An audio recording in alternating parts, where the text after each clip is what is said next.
Welcome back to the show Sports Spring on Western Spring Television.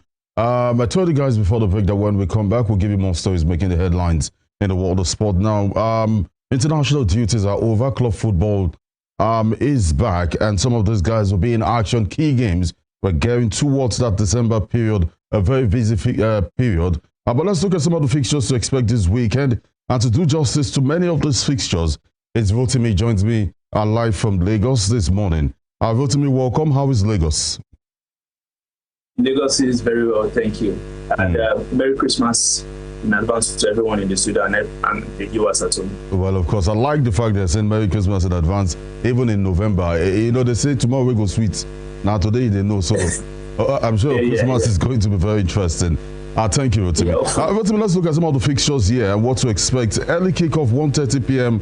Burnley versus Chelsea. That's a tricky game for Chelsea. Yes, for Chelsea, I really don't see it as a tricky game because Burnley haven't really been in a good form. And of course, Chelsea is far more superior on paper and even on the pitch. So I think it's going to be an easy ride for Chelsea. I think Chelsea takes it for me. All right, Chelsea to win. And of course, you have said that based on the status of Burnley as a newly promoted side, they shouldn't have issue with Chelsea, or Chelsea rather shouldn't have issues with Burnley. But then why I said they should be careful is that Chelsea hasn't been consistent this season, so they need to be careful. But let's move to the Vitality Stadium. AFC Bournemouth is up against West Ham United. At the Amex, Brighton will take on Brentford. At the Cleveland College is Fulham versus Sunderland. I will bring you up on this one, which will be played 4 p.m. tomorrow at Anfield. Liverpool, Nottingham Forest. Maybe that's a tricky tie here because one win in 6 matches for Arne Slot, not a good record. Yes, so like you said, it's a tricky tie because both teams that are going to be playing need the win. They don't even need a draw; they need a win.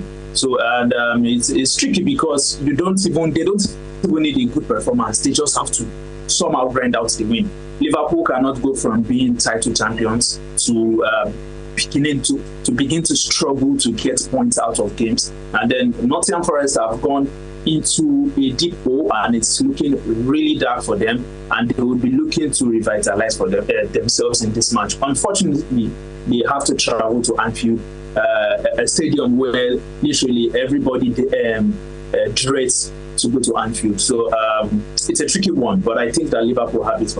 I think Liverpool will win. Well, I agree with you because you consider the pressure on Liverpool.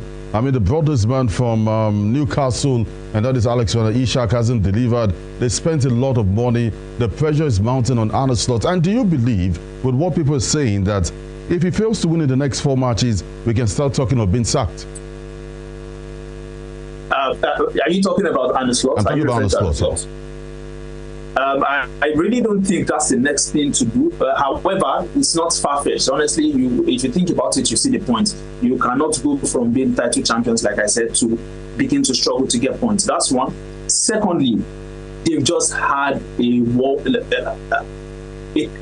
trying not to use bad words, but they've had an intense transfer window where they've spent a lot, and not just spending a lot on the squad, on specific players. Unfortunately, you have to question his ideas because he's just been invested on the attack, which was really not a problem, but completely neglected the defense, which was actually the problem. And so you have to question it, but I do not think that sacking him is the next thing to do, especially if you consider that the manager market right now is not looking good. Let me take you to the St. James Park, but before I get there, just to let our viewers know that Wolves will also take on Crystal Palace. Don't forget, these matches will be played simultaneously by 4 p.m. But then Newcastle takes on Manchester City. Rotimi, the Manchester City will be going to the St. James Park to take on Newcastle United. I'm looking at the top of the table. No worries, no pressure, because you have a very inconsistent team in Arsenal on the top of the table, and considering the injuries that they have, Manchester City knows, correct me if I'm wrong, that it is 6 or 4 points that separates them. They want to take advantage, but then again, the St. James Park, a difficult ground.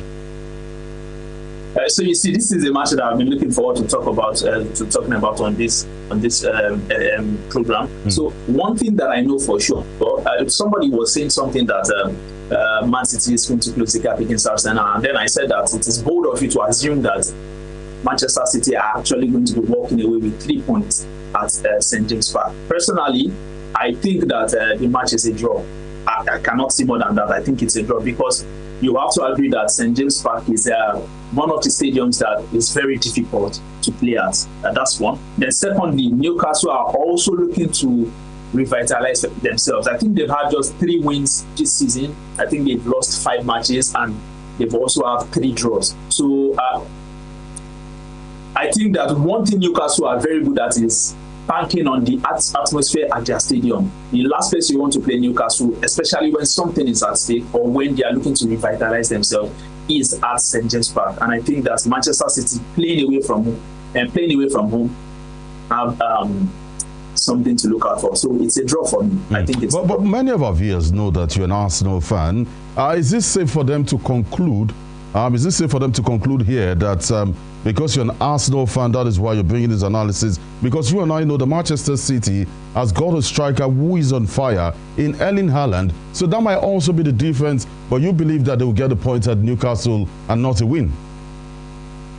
Yes. So it is one thing that we've been talking about on the GCF community. How I was talking about it. I said that we need to come together and look for a way to stop Erling Haaland from scoring somehow, because right now it is unfortunate that the year Arsenal finally look like yes they are going to get the title. Erling Haaland is actually going on an intense run, on a Ballon d'Or winning run. Right now he is in red hot form of goal scoring. However, if you put into context that he's gone on international break, perhaps maybe a bit of fatigue might be on him. On that day against Newcastle is a match that demands a lot of physicality, and so if he stretches his muscle too much, he might risk an injury, and that is going to be unfair to Man City, because right now, if you consider that Erling Haaland is the main producer of goals for Manchester City, which means that if you take him out of the squad, or if you take his contribution out of the squad, you are looking at a completely different Manchester City. Well, I agree with you because if you take out Erling Haaland and consider the fact that Omar Mamouche will be going to the Nations Cup with Egypt, not just Omar Mamouche, the other players that will be leaving Manchester City, which is a huge worry for them, you know, as the Nations Cup approaches in December. So they don't want to lose Haaland at this point. Rotimi, quickly, let's talk about the big one. At 5:30 p.m. on Sunday at the Emirates Stadium, it is Arsenal versus Tottenham. Yes, so obviously this is one that I've also been looking forward to talking about. So for Arsenal versus Tottenham, I think everybody knows that it's always an intense match. It's always a difficult match to play. I think one of the safe points for Arsenal is that Arsenal are going to be playing at the Emirates, so which means that Tottenham are visiting our stadium. However, I think that Mikel Arteta's approach to this match is quite, I would say, unconventional. And my reason is we are hearing news that Martin Odegaard might be available for the Arsenal versus Tottenham match, which I personally think that he will be available. They are just trying to put out a bit of doubt out there.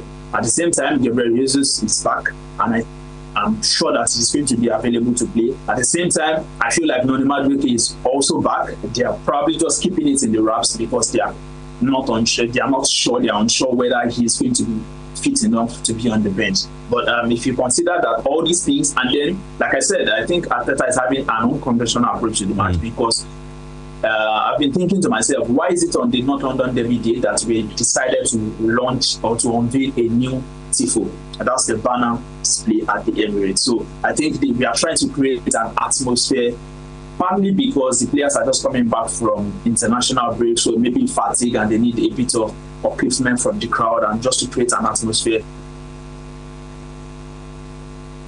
to intimidate this first. Okay. Vote to me quickly. I understand what you're saying and I get your points there. But the Arsenal-Tottenham game, if Arsenal will win that game, where will they win the game? And if Tottenham will upset Arsenal, some of the players, just before we let you go in 60 seconds, which are the players you feel might play a huge role for Tottenham? I think that obviously Mickey van der Ven, a very, very good defender, is going to have a lot of work to do.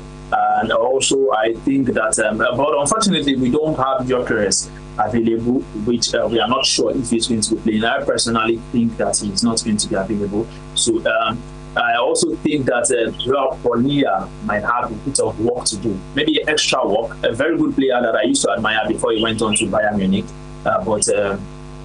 yeah, a good player who used to play at Fulham before he went to Bayern Munich. Right now, I'm not sure, but I think that he would need to, to step up. For Richarlison, I think that we can maybe control him or maybe cage him. I don't see him as a threat. I only see him as he just likes to steer things up, which is usually the bane of North London Devils. So for the players, I'm looking specifically to see how Xavi Simons plays against Arsenal, because he's a player that I like, that I admire so much, and so I'm looking out to see him as well. And then for Arsenal, I think the instrumental players are going to be basically Eberechi Eze. We will be needing his individual brilliance and trying to see, obviously, Bukayo Saka.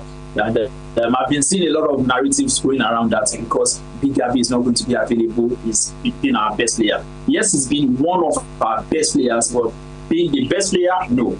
Martin Zubimendi has been playing superbly. Declan Rice has been playing superbly. You have Urian Timber, who has been almost without flaw. So these are the players that are going to be instrumental in the North London derby between Arsenal and Tottenham. Thank you. Well, to me, unfortunately, we have to let you go. But I must thank you for being a part of the show this morning. Let me put you on the spot. Arsenal, Tottenham, what's your prediction? I'll go for a 2-0 win. Chelsea versus Burnley. Chelsea versus Burnley, I would go for a 3-1 win against Burnley. And finally, Manchester City away to St. James Park to take on Newcastle. What's your prediction? I'll go for a 1-1 draw. Well, Timmy, I must thank you for your time. Let's do this again next week. Same time, God willing. God spare our lives. I must say thank you once again. Yeah.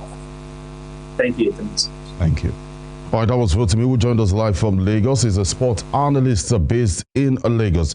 Unfortunately, we don't have enough time. We just have to pack our bags rather, and leave. But looking at some other fixtures, Inter Milan will take on AC Milan. Lazio versus, trying to get the game now. Lazio versus Lecce. Cremonese will take on AS Roma, while Hellas Verona will be up against Parma.